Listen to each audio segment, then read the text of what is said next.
Olá, colecionadores e seguidores do canal Coisa de Colecionador. Nesse vídeo aqui eu quero homenagear um dos melhores álbuns da música. Logicamente, um dos melhores álbuns do rock como um todo, né? Mas mais do hard rock, de uma das melhores bandas de todos os tempos, né? Vocês sabem que colecionador só coleciona o que ele considera o suprassumo, o melhor de tudo. Mas antes de falar sobre esse álbum, lógico, eu tenho que pedir a vocês se inscrevam no canal e depois, se gostou do papo, deixa o gostei ou não gostei, né? Isso é democrático. E também nos comentários a sua opinião. É muito legal ouvir a opinião de ler, né? Ler, melhor dizendo, né? Ler a opinião de vocês, tá bom? Bom, o álbum que eu tô aqui homenageando é um álbum que eu considero, nossa, uma pérola do rock. Tá aqui, gente. Led Zeppelin Physical Graffiti, ou Physical Graffiti, como você preferir a pronúncia, né? Antigamente a gente chamava de Physical Graffiti, mas hoje em dia o inglês domina a nossa linguagem, então é Physical Graffiti. Muito bem, é um dos melhores álbuns do rock and roll, tá? Não tenho a menor dúvida disso. Foi um sucesso desde o seu lançamento, 1975. Fevereiro de 75, esse álbum foi lançado, quando o Led Zeppelin já tinha iniciado a turnê. Eu não sei se foi agora eu não vou lembrar a turnê, mas já tinha umas 12 turnês, provavelmente, que ele já estava fazendo, foi a 12ª, por aí, no mercado americano, no território americano, tá? O álbum era para ter saído um pouquinho antes, mas por problemas de produção dessa capa aqui, que é antológica, que é espetacular, desses dois prédios lá em Nova York, né? Essa rua famosa aqui, é muito, muito emblemático, tá?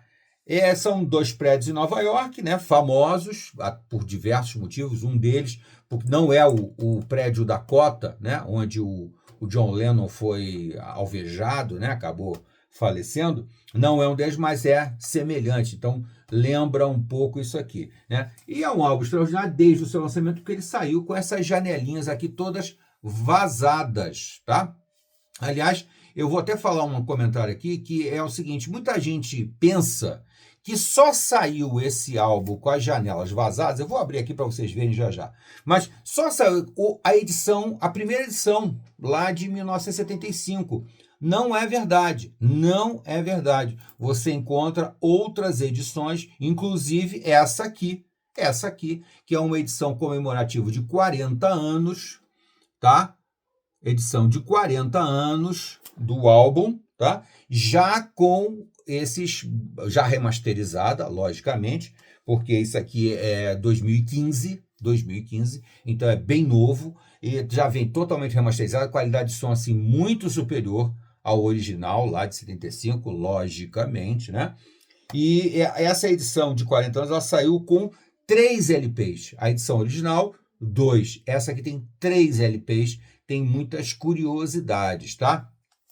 Eu vou dar fazer uma pequena exposição das músicas, mas antes eu quero contar algumas curiosidades aqui. Algumas curiosidades são que esse disco começou a ser gravado, na verdade, como o Led Zeppelin tinha uma certa prática, né? Eles já iam gravando as faixas ao longo dos anos, desde que eles começaram lá, 1969, se eu não me engano, é o primeiro álbum deles.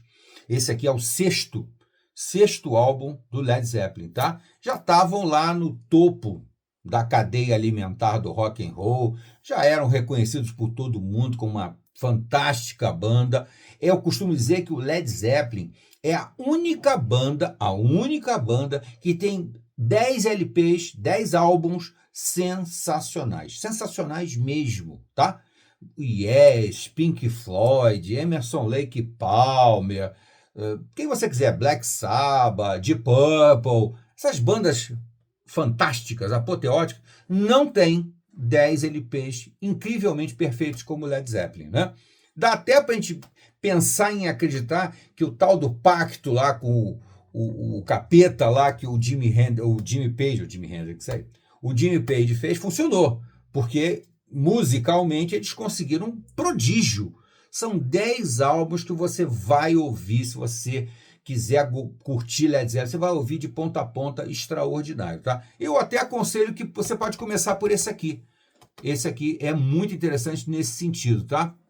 É um álbum realmente sensacional. Você sabe a formação do Led Zeppelin, né? O Jimmy Page, o mestre ali da banda, né? O cara que compunha, né? O Jimmy Page. O Robert Plant entrava com algumas letras, né? Normalmente as letras do Robert Plant, mas as músicas, basicamente, o Jimmy Page, né? Mas por trás deles dois tinha também um excelente arranjador, um excelente instrumentista, né? Que é o baixista John Paul Jones, excepcional, grande baixista e também tecladista, ele também tocava teclados, né? Aliás, todos eles eram extremamente versáteis, né? Nessa época era quase que uma regra. Todas essas bandas que eu citei aqui ainda há pouco eram bandas de músicos com muita virtuose, com muita capacidade de executar muita coisa, diversos instrumentos, dominar o seu instrumento como muito pouca gente e tal. Eram verdadeiros maestros, tá? E aqui não foge a regra.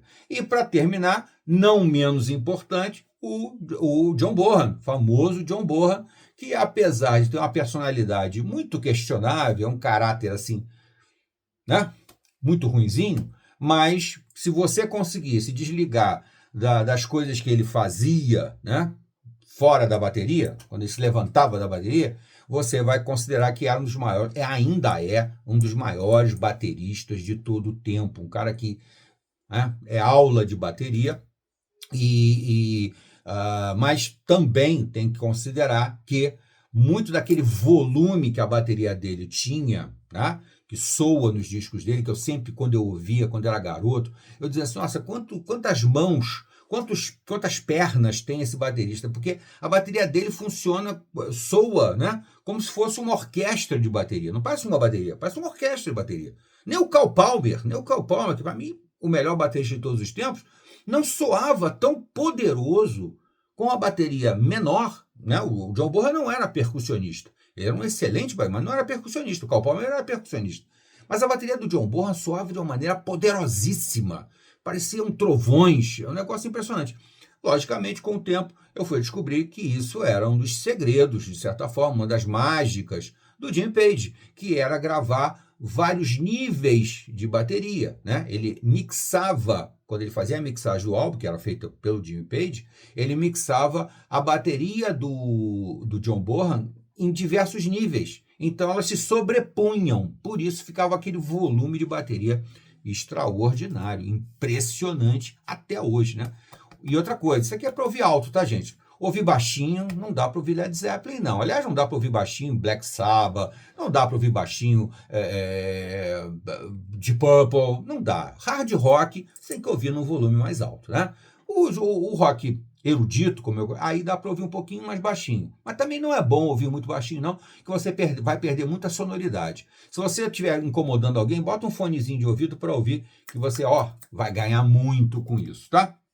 Bom, esse álbum aqui espetacular, eu vou abrir aqui um pouquinho, já mostrei aqui o selinho de você, atrás ele vem com logicamente a ficha técnica do álbum, né, que é bem legal, e aqui dentro, que é o que modifica, aqui dentro ele mantém o mesmo esquema, vou até puxar aqui, vocês vendo aqui, ó, olha as janelinhas mostrando aqui, ó, olha que maravilha, aqui dentro ele vem com essa, como veio o original, né, com esse outro envelope aqui, que vem só com a decoração básica das janelinhas, tá? E aqui atrás o que vem, no que contém no CD, no LP.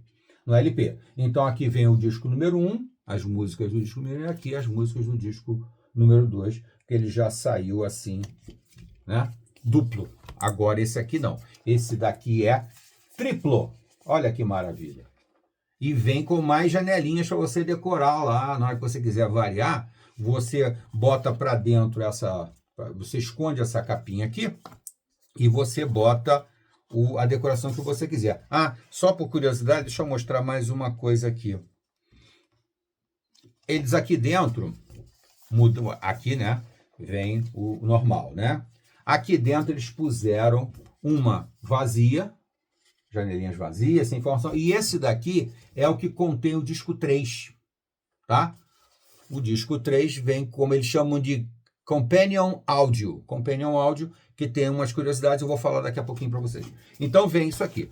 Aqui vem então os 3 discos, os 2 primeiros álbuns reproduzem, são exatamente idênticos aos originais que saíram naquela época, em 75, tá? Da mesma forma, tem foto aqui de todo mundo, tem jogador de futebol, tem astronauta, tem de tudo um pouco aqui. É uma maluquice essa capa. E, deixa eu falar só uma curiosidadezinha, essa pessoa que aparece aqui, tá? Para quem não sabe, é o Jimmy Page. O Jimmy Page foi o único que entrou aqui nessa capa. Mas aqui nas fotinhas da janela, que são fotinhas logicamente impressas, coladas, né? Tem todo mundo. Tem inclusive aqui, eu já achei aqui o Robert Plant. O Robert Plant, exatamente. Está aqui o Robert Plant, tá? E aqui tem todo mundo. Tem a Elizabeth Taylor, como Cleópatra, tem de tudo um pouco aqui. No terceiro disco, no terceiro álbum, veio com essa capa com a tonalidade bem diferente, acinzentada, para destacar, né, para provar que esse aqui é um disco extra, nessa edição de 40 anos, e vem com outras fotinhos aqui também. Aliás, não são outras fotinhos não, tá? Elas são fotos apenas com uma tonalidade diferente, reproduzindo o primeiro disco aqui, a primeira capa. Apenas elas têm uma tonalidade diferente, foram trabalhadas como se fosse um negativo, né? Fotos em negativo, aqui também são fotos em negativo, que é uma coisa da fotografia analógica, né? A fotografia digital não tem negativo, né? Aqui é lembrando, né, o estilo de foto que se fazia nos anos 70, que era as fotos em negativo, tá? Bom, então você já viu que tem 3 discos. Vou mostrar aqui só uma coisa interessante, que é o primeiro álbum que sai com o selo Swan Song, que é o selo criado pelo Led Zeppelin. Eles passaram a ter a gravadora deles mesmo. Então o selo aqui é Swan Song. Antes os discos anteriores saíram pela Atlantic, tá? Para quem não sabe isso, né? E isso aqui foi gravado, conforme eu falei, a partir de 1973. Algumas faixas aqui são de 1973. Inclusive tem uma curiosidade interessante, que é a Houses of the Holy. House of the Holy é o nome do álbum anterior. O álbum anterior se chamava House of the Holy. Mas a música House of the Holy saiu nesse álbum. Aliás, agora eu me confundi, peraí. É o álbum anterior? Não, é o álbum posterior, né? House of the Holy saiu depois desse aqui. Agora me falhou a memória. É isso mesmo, House of the Holy é 76. Esse aqui é 75. A música House of the Holy saiu nesse álbum, mas o álbum seguinte saiu com o nome House of the Holy. Porque o Led Zeppelin tinha um trabalho muito continuado, tá? Não tem assim grandes rupturas no trabalho do Led Zeppelin. Ele é um trabalho continuado. E esse álbum aqui é um bom exemplo disso, tá? Porque as músicas parecem se encaixar de certa forma. Elas entram meio que num conjunto. Não é um disco conceitual, não pode se chamar de disco conceitual. Aquele disco que tem um tema e que todas as músicas, mais ou menos, contam. Por exemplo, vamos contar um disco conceitual aqui: o Viagem ao Centro da Terra, do Rick Wakeman. Totalmente conceitual. O do próprio Rick Wakeman, o Rei Arthur e os Cavaleiros da Tábua Redonda. Ou então, saindo dele, se você pensar no Yes, por exemplo, Tales from Topographic Ocean, todo mais ou menos sobre o mesmo tema. E aí você tem um monte de outros exemplos, tá? Então aqui, no primeiro e no segundo LP, você tem os álbuns originais remasterizados em 2015, tá? O que é uma coisa bem legal, porque melhora a qualidade enormemente. Se você for ouvir o LP original, comparar com esse aqui, você vai perceber que a sonoridade desse aqui é muito superior. Tem muito menos chiado, por exemplo, né? E também, 180 gramas, fisicamente ele é mais estável quando você coloca ele na agulha, tá? Evita aquelas lombadinhas, né? Aquelas coisas que os discos anteriores, os LPs anteriores, às vezes sofriam disso, né? Ter algum empeno, né? Às vezes pequeno, às vezes grande, tal. Quando é grande, às vezes nem dava para reproduzir, né? Quem se lembra daquela época, né? Então aqui no lado 1, Custard Pie, The Hoover, In My Time of Dying, no lado 2, House of the Holy, Trample Underfoot, Kashmir, que aí você vê uma coisa interessante, que você percebe que eles se tornaram muito mais ecléticos, no bom sentido. Eu pessoalmente não gosto desse papo de eclético. mas eles aqui são ecléticos dentro de uma lógica, de uma coerência. Dentro do rock, da essência do rock na veia, eles vão do hard rock ao rock erudito, tá? O rock sinfônico, tá? Que Kashmir, por exemplo, é um belíssimo exemplo de uma música erudita, de uma música, como o pessoal gosta de chamar, né, progressiva. Eu não vejo nada de progressivo, mas vamos lá. Mas tem aquela pegada típica de músicas do Yes, do Pink Floyd, do Genesis, né? Tem aquela coisa, só que com o peso, né, muito mais denso do Led Zeppelin, logicamente. No disco 2 você tem In the Light, Brown You Are, Down by the Seaside, 10 Years Gone.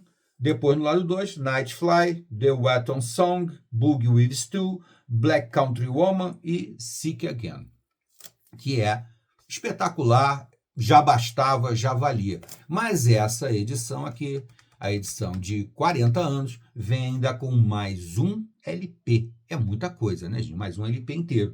Que vem com versões diferentes, bem diferentes, por sinal, de, por exemplo, no lado 1 você tem Brandy and Coke, né? Coca-Cola com brandy, né? Com conhaque, né? Trample Underfoot, tá? Porque ela depois acabou se transformando, brandy ficou que é a primeira versão de Trample Underfoot, que ele toca no primeiro disco, no lado 2 do primeiro disco. Aí é uma versão ainda que eles chamam aqui de Initial Rough Mix, seria um mix dessa versão original, inicial, depois ela virou outra coisa. Sick Again, também com uma versão inicial. Depois, In My Time of Dying, que é um grande clássico do Led Zeppelin, também uma mixagem da versão original. No lado 2, House of the Holy, também uma versão original com overdubs, né? Já com uma montagem em níveis, né? Everybody Makes It Through, né? Que é a primeira versão de In the Light, primeira versão. Depois, Boogie with Stu, gravado no Sunset Sound, né? Muito bem. E depois, Driving Through Kashmir, que depois virou apenas Kashmir, e é uma versão orquestrada, para vocês verem como é rock sinfônico, tá? Rock erudito, como eu chamo, né? Rock erudito. É realmente um espetáculo, o álbum como um todo. E essa versão aqui está realmente espetacular. E desmentindo algumas pessoas, até gente do meio, tá, gente? Gente que curte rock, hard rock, rock erudito e tal, que costuma dizer essa bobagem de que não existe outra versão a não ser a versão original. Outro dia eu estive até numa feira de LPs em que um vendedor me falou isso para mim. Não tem outra versão, só existe a versão original de 75 com as janelinhas vazadas. Está aqui provado que isso não é verdade, tá? Como existe essa edição de 40 anos, existem outras também, tá? Lógico que essa edição comemorativa de 40 anos tinha que vir bem semelhante, bem similar, tendo o que tinha de melhor na versão de 75, mais um LP completamente novo, que são versões que você não tem acesso. Inclusive, isso é interessante, que é o que valoriza essas edições de colecionador, porque essas versões de músicas, que para os fãs são essenciais, você não vai encontrar facilmente em streaming, tá? No streaming você vai ouvir o álbum original, né? Provavelmente, dependendo das circunstâncias, você vai até ouvir com uma qualidade boa, mas essa edição tem coisas que você não vai encontrar no streaming. Tá bom, gente? Fica essa dica aqui para vocês dessa edição espetacular do Led Zeppelin Physical Graffiti. Tá bom, gente? Até a próxima.